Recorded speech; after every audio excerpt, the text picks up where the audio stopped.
Well, Toronto, I hope you enjoy Mr. Tim Emerson, because I certainly did not. Toronto is sending us a 4th-round pick in the 2042 entry draft in exchange for Tim Emerson, complete trade. So there you go. That is roughly $4 million cap space saved. So definitely something we needed. So I think with that being done, I'm going to call up another forward to replace Mr. Emerson. So apparently one of our prospects, Mickey Murphy, is a member of the Laval Rocket. He's 21 years of age, 2-star talent. Looks decent. There's nothing about him that really stands out as being bad. Nothing that stands out as good, though, either. If he fills in as a solid 4th liner, I'll be happy. So let's get Mickey Murphy on board. I suppose there's also Balding and Coughlin, who we could have called up from the AHL, but honestly, I'm not too impressed with either of them. Yeah, Balding is not what I would call NHL ready just yet. Even though he does have the 2-star ability, I think. Yeah, I just don't like where his general ratings are at. And then Damon Coughlin, he's 1.5 star. Yeah, he's got some work to do. This is what I'm saying. Like, our prospects pool is really not good at all. Even Tanner Schinkel, who we took in the 1st round this past year, who was supposed to go number 2 in the mock draft, he's still got quite a bit of work to do. And unfortunately, not a whole lot of potential, at least according to the team scouting. According to the consensus, he has a 4.5, but I don't know. I'm not sure which I should trust here, because that is quite the difference in potential. So we are in for quite an interesting remainder of the year, because now 44 games in, January 1st, we are 23-19-2. And during the past month of December, I don't think I have ever managed a team that was this streaky before. So of course, back in October, we had, what was it, 6-2 start that we had?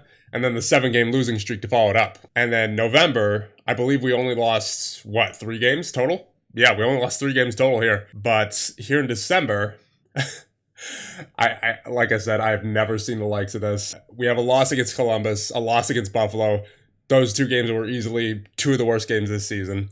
And then followed up by a 7-2 win. So we go from looking like one of the worst teams in the league to one of the best teams in the league. And then you follow that up with 6 consecutive losses. And of course, we struggled to score in basically all of them. But then you followed up with a 5-game winning streak. 6-2 win, 4-2 win, 5-2 win, 4-2 win, 3-2 win. Like I said, this is easily the streakiest team I think I've ever managed. I have absolutely no idea what to make of this. But once again, another situation where we lose 8 games of 9 there at the start of the month. Not a good look, especially after that same thing happened late in October, right? We really cannot afford another one of those. If we go on another, 8 of our last 9 losing streak, I don't like our chances of making the playoffs. But at the same time, when we do win, we win in bunches. But when we lose, we also lose in bunches. So I really have no idea what to make of it. Let's see. Team stats, goals for per game. We're up there with 3. I mean, that number hasn't changed too much, but we're up there in 18th in the league now. Remember, that was 24th, I believe, before. So we're rising through the league rankings as far as goals for per game. Defensively, we continue to be top 5. We're up there with a 2.7 goals against per game. Faceoffs, we're first. 54.7, so we're at least starting with the puck more often than not. Power play, unfortunately, continues to hurt us, 18%.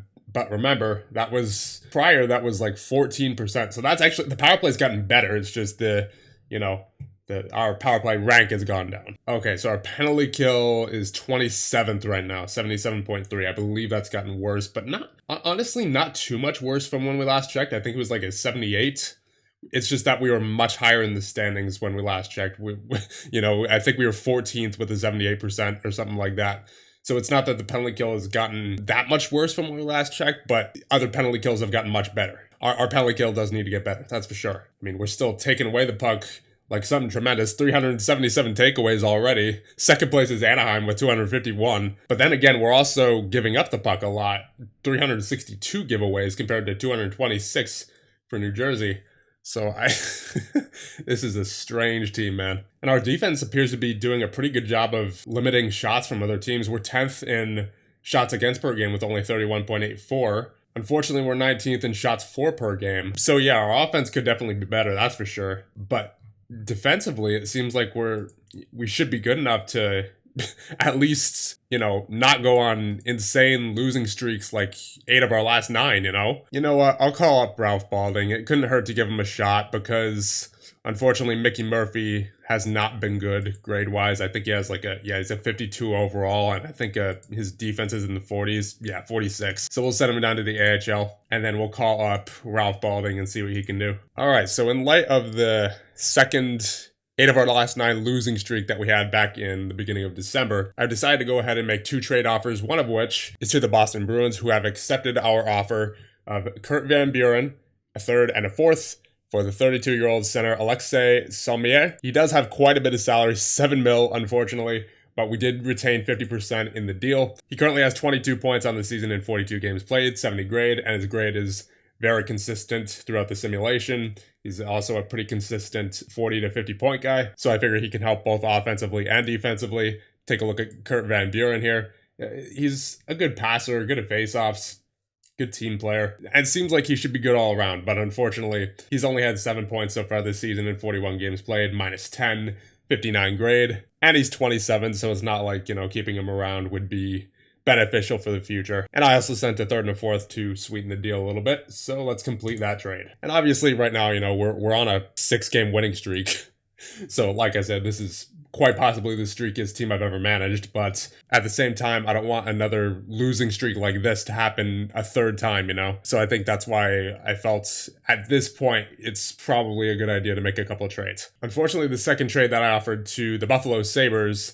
third and a fourth, those were different third and fourths. They're both Toronto's. Would be sent to Buffalo in exchange for Mitch Knoll and 50% of his salary retained, but unfortunately, Buffalo did not think it was interesting, so I guess we'll have to discuss this trade again. All right, so if we include the rights to one of our prospect goaltenders, Anson Andres, we're not really going to use considering we do have Mr. Alan Manning on the team now. I don't think it's really necessary to hold on to him, especially since Manning has, so far this season, been doing a pretty good job, .918 save percentage in 35 games played as a rookie. So Andres, a third and a fourth, for Knoll at half his salary retained. Let's see what they say. And there you go. The Buffalo Sabres have accepted our offer. So look at Mitch Knoll before we trade for him officially. He's got an offensive read of 19, 17 passing, good defensive read, good stick checking. Unfortunately, his checking is down there at 8. He's got a pretty hefty salary, 5.3 for 2 years, but we are retaining 50%. So we'll only take on about 2.7 of that. And 36 games this year with the Buffalo Sabres, he has 24 points and a 67 grade. So he's been pretty good for them, but he is on their trade block. So that's why it was kind of easy to trade for him. So a third, a fourth, and the rights to Anson Andres for Mitch Knoll at 50% of his salary retained. Complete trade. So obviously with those 2 trades, getting even more veterans than we already had. Knoll is 34 and Sommier is 32. So this is really a year that we need to win. We absolutely must win. So January was an interesting month. We are now 29, 24, and 2. And I think this was the first time where we didn't really go on any kind of streak. We just mostly teeter back and forth. A win there against Washington, then a loss against Colorado, win against Minnesota, loss against LA, a win against Arizona, loss against Dallas, win against San Jose, a win against Vancouver, then a loss against Philly, loss against Chicago, and a win against Montreal. So it wasn't a great month, but it wasn't a bad month either. So, just one of those average months where I guess after all the streaking that we've been on this season, it was somewhat welcome, but, I would obviously prefer couple more wins in there. And I guess we'll see what happens in February. We don't have too many games because obviously, there's a huge break there. And then the trade deadline's on the 24th. So honestly, I think I'm done making trades for the year because at this point, I think I've done everything that I can. I've traded for a couple of guys who are hopefully going to help us offensively in Knoll and Sommier. And honestly, it looks like they'll both help us defensively as well with those defensive grades. And then before the season started, we got Konstantin Ranchin from the Pittsburgh Penguins, who's been a fantastic acquisition. 37 points in 44 games played for us. Like I said, I think I've done all I can. So I think at this point, it's up to the players. It's up to the coaches. They need to figure out how to glue together and hopefully figure things out before the playoffs. Because, we're not in a necessarily bad position right now, but we're making things tough for ourselves to get into a solidified playoff position. That's for sure. We only have 60 points right now. We're 5th in the division. If the playoffs were to start today, we would be in a playoff spot, considering the Metropolitan Division doesn't have either of the wildcards, but we're making it difficult for ourselves. We're in the second wildcard position right now. we need to start stringing some more wins together. And like I said, at this point, I think it's just up to the players. So with that, I think we'll go the rest of the year, unless something drastically changes before the deadline, but I doubt it. But I guess before we simulate, we'll take a look at where we are team stats wise. Goals for per game, 3.09, so that's higher than before. Goals against per game is sitting at a 2.82, so it's just a bit lower than before, or I guess higher technically, but you know what I mean.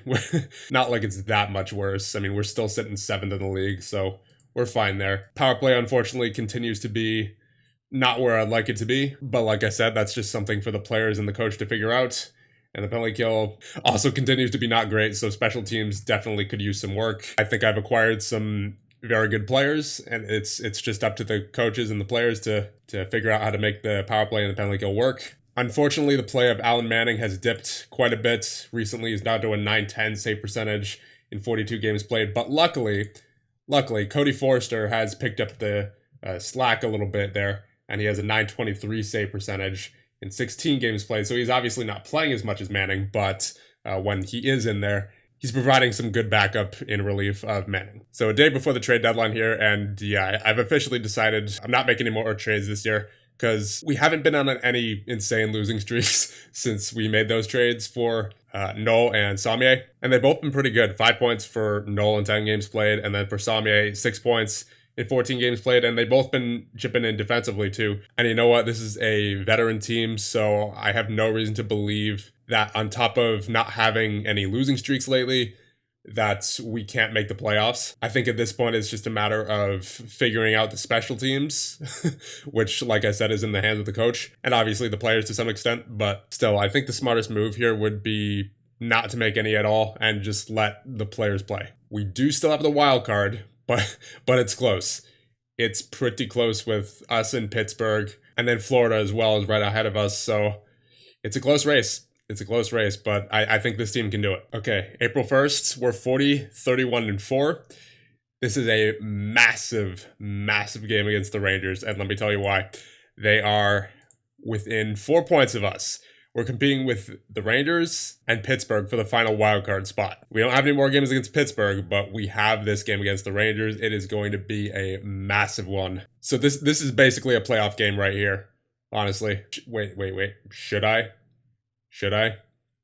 No. No. Knowing my record with slow simulation games, no. Oh my goodness.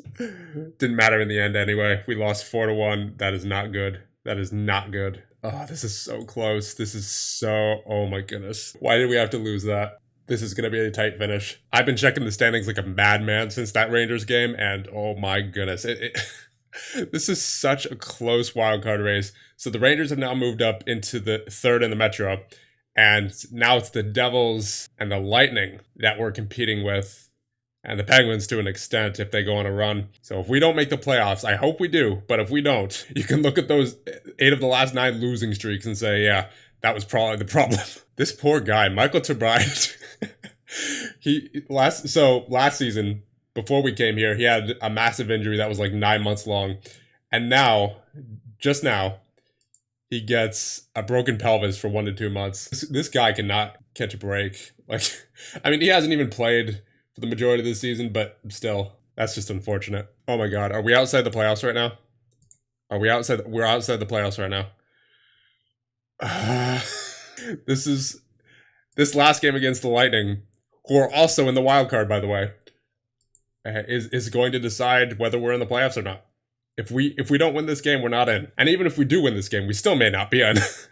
Because you have New Jersey and Tampa who are ahead of us currently, and they both have a game in hand. Yeah, I think you could look at those losing streaks from early on this season, and if we had won just literally 1 or 2 or maybe 3 of those games, we would be in a much better position right now.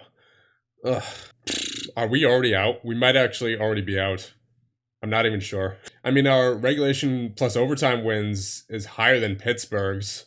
So if we win this game, then we jump up to the second wild card, right? I mean, obviously, regardless of the outcome of this game, our fate in the playoffs is going to be determined on what Pittsburgh and New Jersey do. But still, let's try to win this game, you know? We may as well view it. I mean, doing the quick sim last time didn't exactly work out. Here we go. Game 82 of the season against Tampa.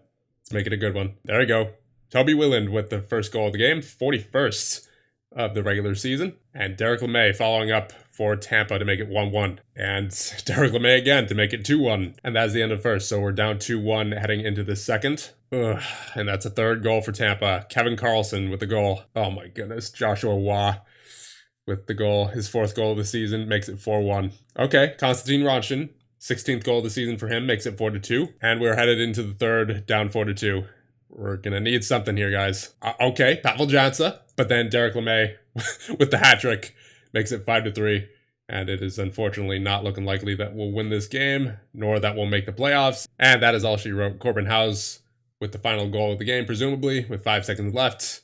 And we do not make the playoffs. Oh boy, that is really disappointing. And unfortunately, we can blame another long losing streak towards the end of the season here to not making the playoffs. Loss against Philly, followed up by a loss against the Rangers. We won against the Devils, but then a loss against the Dallas, loss against Columbus, loss against Montreal, loss against Boston, and a loss against Tampa to top it off. Ugh. The losing streaks, man. This team was very, very streaky almost all season long, besides maybe January and February. That's about it. And then March wasn't bad as far as streakiness goes, but we lost more than we won, I think, so. Ugh.